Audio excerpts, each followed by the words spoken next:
vous arrêter chez vous. Tout le monde avait peur. On dénonçait même les gens, il y a les opposants qui habitent dans la maison là.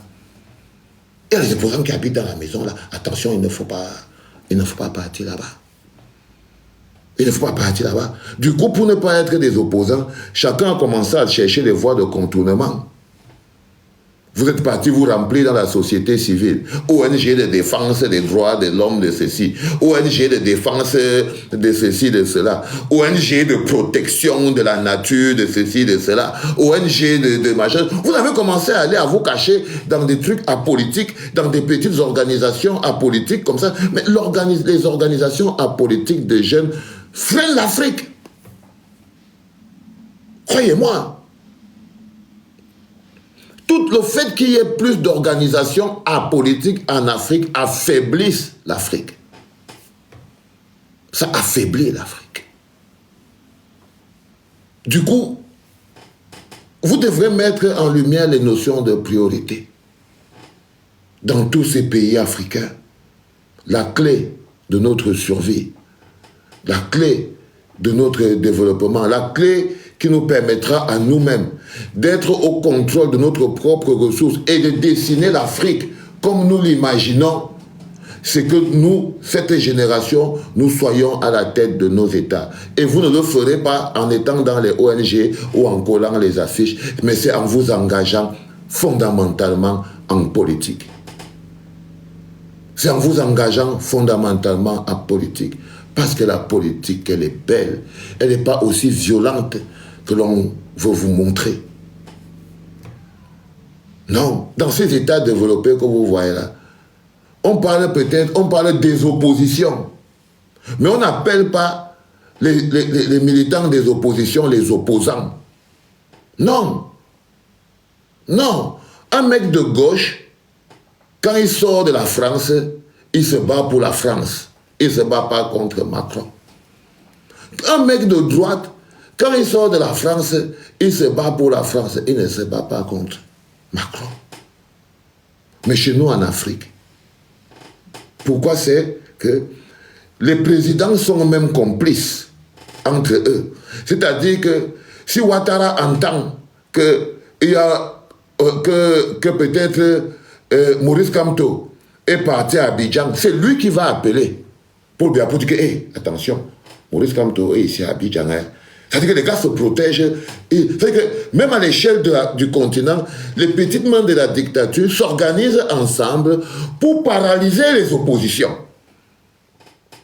Pour paralyser les oppositions.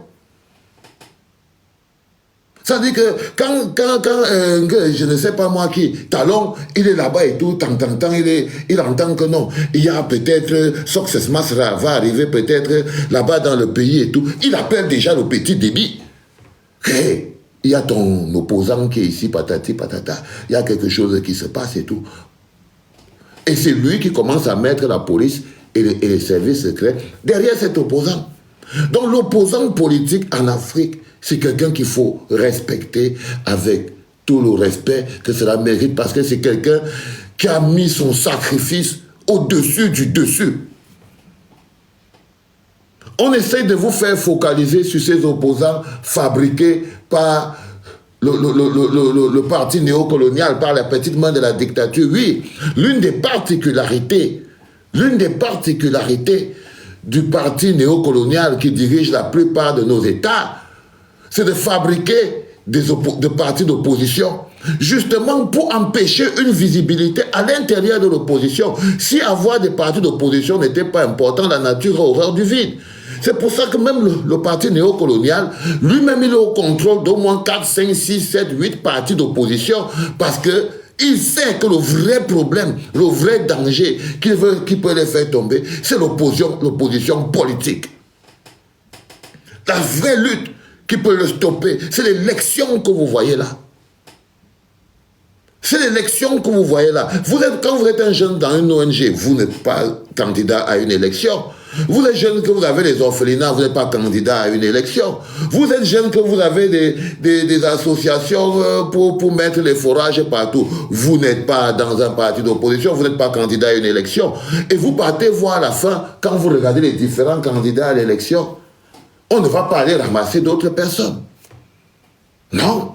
Déjà, le premier mécanisme, tenir la jeunesse africaine hors du champ politique, quitte à l'effrayer, quitte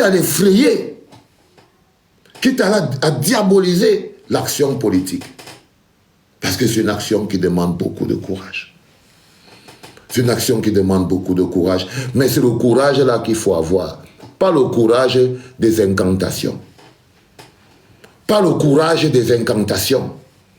Pas le courage de celui qui connaît plus où il y a les bases militaires françaises. Pas le courage du Congo-Ça. Non. Non, vous entrez en politique. Vous entrez en politique. C'est là où il y a la place de la jeunesse africaine.